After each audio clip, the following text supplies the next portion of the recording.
우리는 지난 주일에 바울이 국문을 입은 이유에 대해서 설명하는 것을 같이 말씀으로 나누었습니다.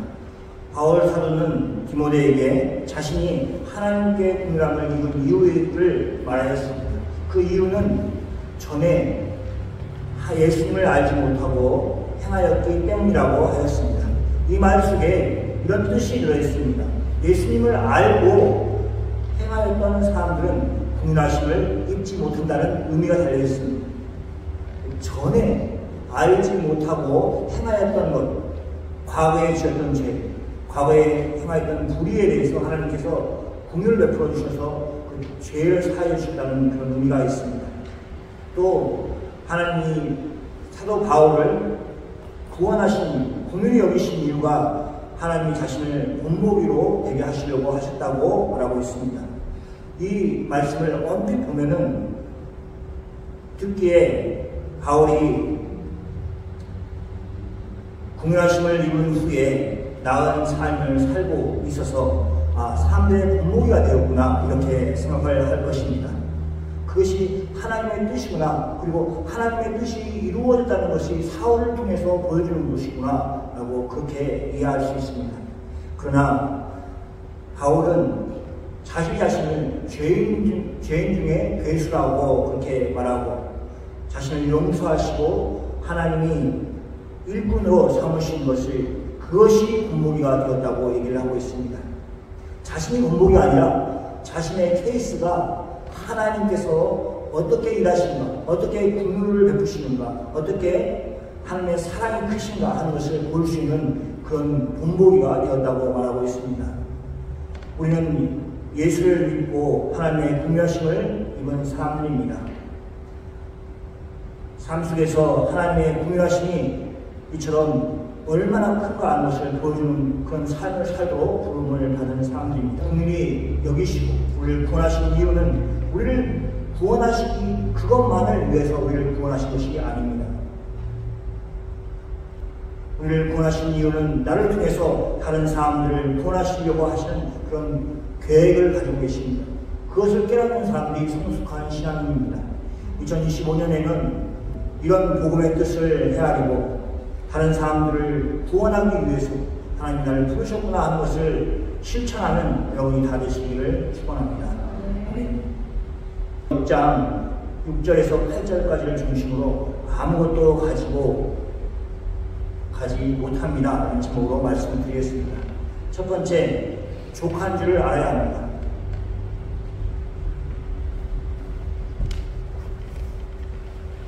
우리는 세상에서 아무것도 가지고 온 것이 없음에 또한 아무것도 가지고 가지 못하느니라, 이렇게 사도 바울이 말하고 있습니다.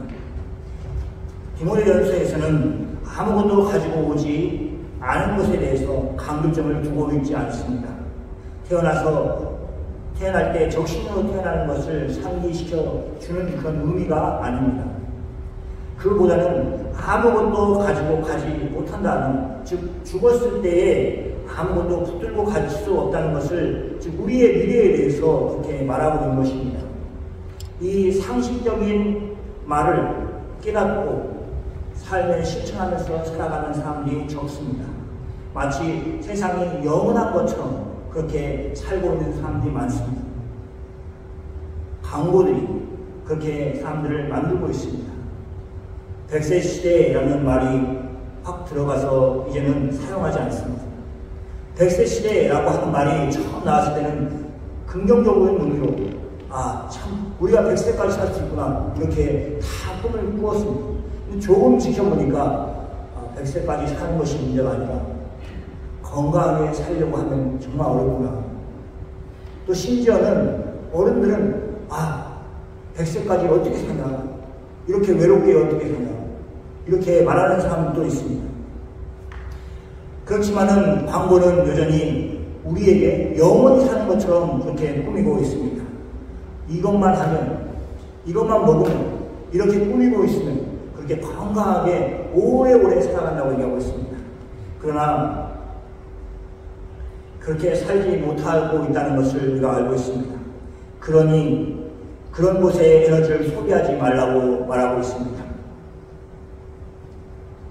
우리가 먹을 것과 입을 것이 있은즉 족한 줄로 알지니라 이렇게 말하고 있습니다. 무엇을 먹을까, 무엇을 입을까 염려하지 말라 이렇게 복음서에서 예수님께서 말씀하셨습니다. 제자들에게 하루는 공중에 나는 새를 보시고 가리키시면서 저들이 곡간도 없고 심지도 않고 거두지도 않는데 하나님이 그들을 먹이시지 않느냐 이렇게 말씀하시고, 또 들의 벽화를 보시고 저들이 솔로몬의 영광보다 더 낫다 이렇게 얘기하시면서 들의 벽화를 지적하시고, 그래서 무엇을 먹을까 무엇을 입을까 염려하지 말라고 하시면서 그런즉 먼저 그의 나라와 그를 구하면서 살라고 제자들에게 말씀하셨습니다. 그 말씀이 우리 모두에게 해당되는 말씀입니다. 먼저 그 나라와 그를 구하는 삶, 그 삶이 우리에게 주어진 것입니다. 바울이 다른 버전으로 디모데에게 말하고 있습니다. 먹을 것과 입을 것이 있으면 족한 줄 알아라 이렇게 말하고 있습니다. 먹는 것과 입는 것이 생활에서 대표적으로 필요한 것입니다.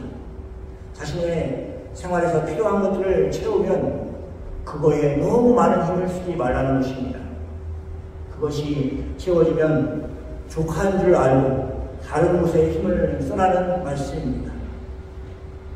먼저 하나님의 나라와 그의 의를 위하여서 우리가 살아야 되지 않겠습니까? 그런 의미에서 먹을 것과 입을 것이 있은즉 족한 줄로 알아야 하는 이유가 우리 모두에게 있습니다. 우리가 이 땅에서의 삶이 다 끝나고 하나님께 부름을 받을 때에 하나님께 돌아가는 시간에 우리 손에 아무것도 가지고 갈 수가 없습니다. 물질적인 것을 손에 짊어지고 손에 들고 갈 수가 없습니다. 하나님 부르실 그때에 우리가 이 땅에서의 삶에 하나님의 나라를 위하여서 사용하였던 그 시간으로 채워져 있는 그것을 가지고 하나님 앞에 돌아가서 하나님께 영광 돌리는 여러분이 다 되시기를 소원합니다. 두 번째, 경건은 큰 이익이 됩니다. 경건이라는 말의 뜻이 있습니다. 경건이라는 말이 많이 사용되고 있습니다. 그러나 그것이 많이 사용되는 만큼 잘못 사용되고 그 의미를 알지 못하고 사용될 때가 많이 있습니다. 경건은 하나님과의 개인적인 관계를 의미합니다. 단순히 외적인 종교적인 의식이나 행위를 가리키는 말이 아닙니다. 예배에 잘 참석하고 기도를 잘 드리고 이런 행사에 참석하고 이런 것을 의미하는 것이 아닙니다. 하나님의 뜻을 따르는 마음가짐을 두고 경건이라고 얘기하고 있습니다. 여러분은 경건이라는 말이 오늘 본문에 2번 사용된 것을 알 수 있습니다. 하나는 경건을 사용하면서 부정적인 의미를 가리키는 단어입니다. 경건은 이익의 방편으로 생각하는 사람들에 대해서 경고하는 그런 데 사용하고 있습니다. 그리스도의 말씀과 경건에 관한 교훈을 따르지 않으면 많은 사람들이 결국은 그렇게 다 될 것이라고 말하고 있습니다. 그들은 말씀을 저버리고 하나님의 뜻을 따르지 않고 사람의 뜻을 따라서 행하는 사람들이었습니다. 결과가 그렇게 되었습니다. 예수님의 말씀과 교훈을 따르지 않는 사람은 마음이 부패하여져서 진리를 잃어버려서 하나님의 관계를 이루지 못하고 하나님 아닌 것에 관심을 두고 거기에 집중하는 그런 삶을 사는 모습을 보일 수밖에 없습니다. 예수님의 말씀과 교훈을 따라야 합니다. 따르지 않는 사람들의 결국은 다 그렇게 끝나게 되어 있습니다. 경건을 이익의 방도로 생각하는 사람들은 어떻게 하면 하나님 말씀을 잘 따를 것인가 하는 것을 고민하는 것이 아니라 자기의 경건을 가지고 어떻게 하면 돈을 벌 것인가, 어떻게 하면 세상에서 명예를 얻을 것인가, 성공을 할 것인가, 이런 것들을 고민하는 사람이 되어버렸습니다. 경건을 이익의 방도로 보는 사람들의 태도인 것입니다. 어떻게 하면 경건으로 이득을 볼 수 있는가 하는 것을 생각하는 사람들의 결국에 그렇습니다. 그리고 글이 있는 곳에 항상 다툼이 있다고 성경은 얘기하고 있습니다. 덕을 세워 여러 사람에게 유익이 되는 것이 아니라 다툼이 일어나서 사람들이 상처를 받는 일들이 곳곳에서 일어나는 것입니다.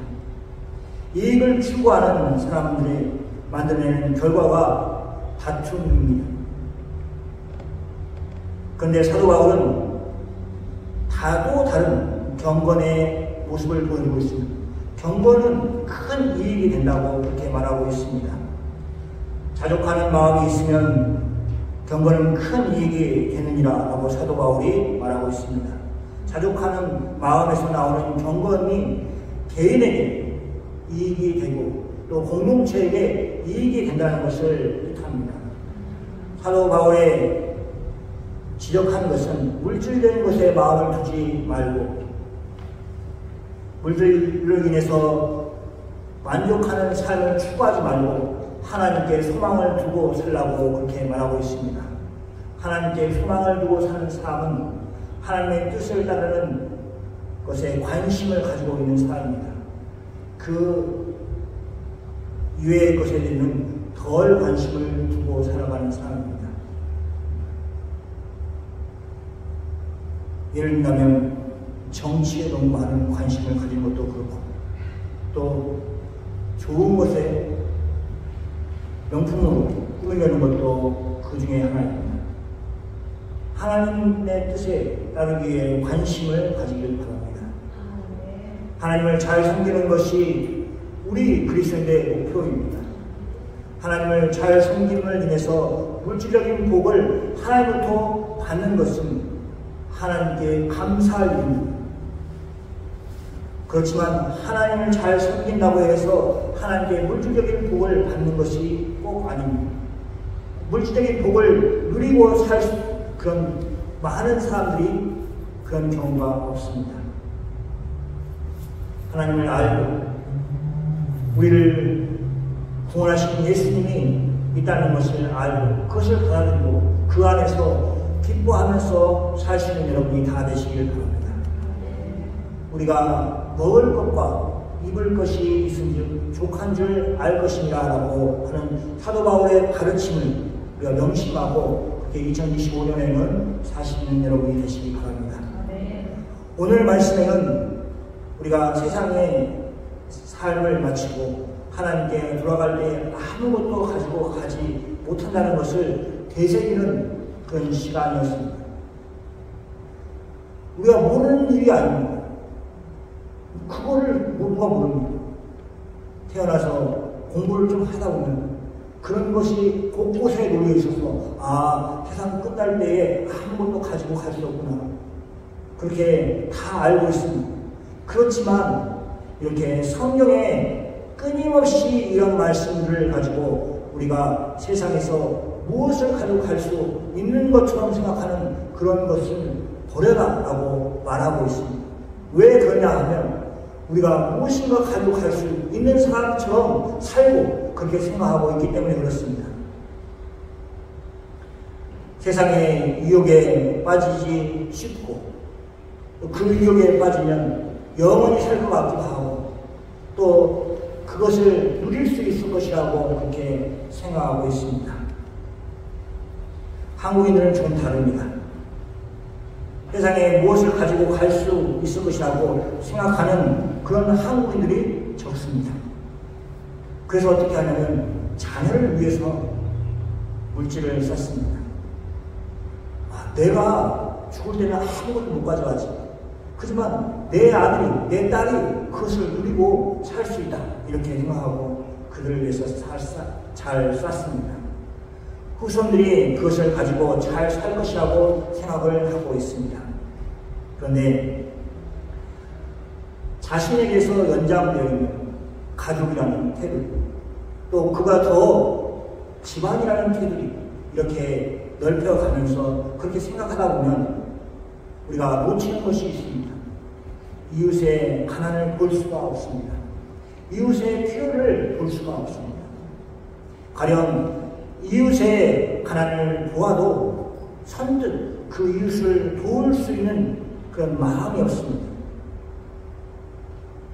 어떻게 자녀를 내시면서 이웃을 섬길 수가 있겠습니까? 후손을 내시면서 내가 모르는 이웃을 섬길 수가 있겠습니까? 성경은 그런 사람들에게 하나님께서 무엇라고 대답하고 있는지 가르치고 있습니다. 하늘에 계신 아버지께서 그들을 돕지 않으실 것이라고 말하고 있습니다. 여러분, 헛된 가르침을 따르지 마십시오. 하나님이 가르쳐 주신 말씀, 그리고 예수님이 몸소 본을 보여주신 말씀을 따라서, 모습을 따라서 사십시오. 마음이 높아져서 아무것도 알지 못하면서 말을 좋아하고 말만 듣기를 좋아하는 그런 사람이 되지 않기를 위해서 힘쓰십시오. 마음이 높아져 아무것도 알지 못하면서도 말을 좋아하는 사람들이 있는 곳에 다툼이 있습니다. 그런 사람들과 어울리지 않도록 조심하시기 바랍니다. 그런 사람과의 교제는 영적으로 아무런 유익이 없습니다. 다툼에는 항상 상처가 있습니다. 내가 상처를 안 받았으면 분명히 상대방이 상처를 받았을 것입니다. 그러니까 상처가 떠나지 않습니다. 우리는 2025년 바른 교훈을 붙들고 살아가는 그것을 따르는 삶을 다 살기를 바랍니다. 우리가 무엇을 먹을까, 무엇을 입을까 염려하는 대신에 사도 바울이 말하고 있는 것처럼 먹을 것과 입을 것이 있는 것으로 족한 그런 마음들을 다 가지고 사시는 여러분이 되시기 바랍니다. 그래서 남은 힘을 가지고, 아니 먼저 하나님과 이웃을 사랑하는 곳에 사용하는 여러분이 다 되시기 바랍니다. 먼저 하나님의 나라와 그의 의를 구하라고 하시는 그 삶이 하나님께서 우리에게 복을 주시는 삶이라는 것을 믿으십시오. 여러분이 나눌 수 있을 만큼 하나님께서 복을 주셨기 때문인 것입니다. 그러므로 경건은 개인적으로, 공동체적으로 큰 이익이 됩니다. 성경이 말하고 있는 경건입니다. 우리 서부교회가 자족하는 마음을 가지고 하나님의 말씀을 따르는 삶을 살아서 그런 복된 삶을 다 사시는 여러분이 되시기 바랍니다. 아멘.